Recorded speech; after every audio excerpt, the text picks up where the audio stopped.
When discussing about Kenya's history pre- and post-independence, I have highlighted several people who fought for the independence.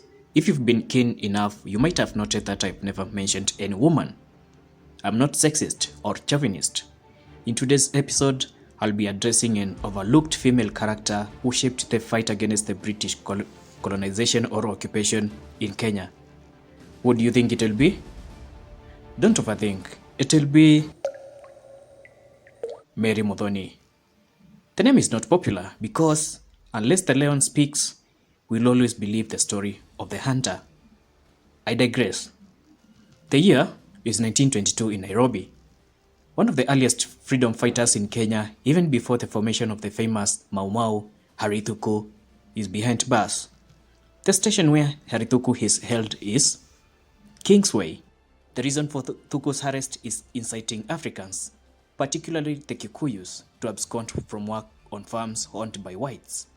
In Thuku's mind and opinion, failure to report to duty for several seasons would mean that the European settlers would become demotivated and even go bankrupt.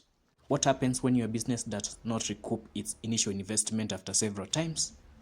You leave the market. No, that's what the Europeans would do. They would leave Kenya. So, Harry Thuku had been arrested and locked up in Kingsway police station, and the news about his arrest spread across Nairobi and its environs. Scorned and agitated people marched towards the police station where they pitched a tent, figuratively demanding for Thuku's release.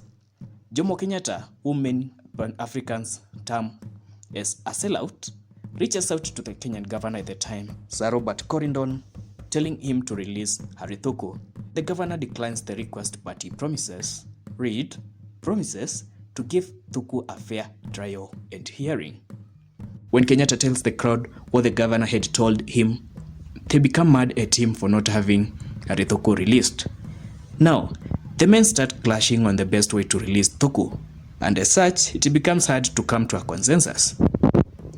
The women watch the whole drama unfold and confront the men, some their husbands, others their neighbors, and even siblings.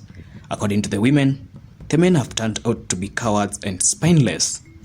One Mary Muthoni comes forward, charging at the armed colonial police, or askaris as they are known, for holding Harry Thuku. She raises her dress over her shoulder, which in several African cultures is a form of curse. She shouts at the African men who are still arguing, telling them, "You take my dress and give me your trouser. You men are cowards. What are you waiting for? Our leader is in here. Let's get him." The men, seeing her nakedness, are embarrassed and do not let her down. They go guns blazing, charging at the police and pelting them with stones. In their defense, in courts, the police open fire at the protesters, shooting aimlessly. Some white settlers who were having a drink at the legendary Norfolk Hotel joined the police and continued to rain bullets on the protesters. Muthoni becomes the first casualty of this massacre. It is estimated that over 50 men, women and children died in the massacre. What the protesters did not know is that while still holding vigil at the police station, Harry Thuku had been sneaked out by the police and transported to Kismayo. Was Harry Thuku? You might ask. I'll cover this in the next video.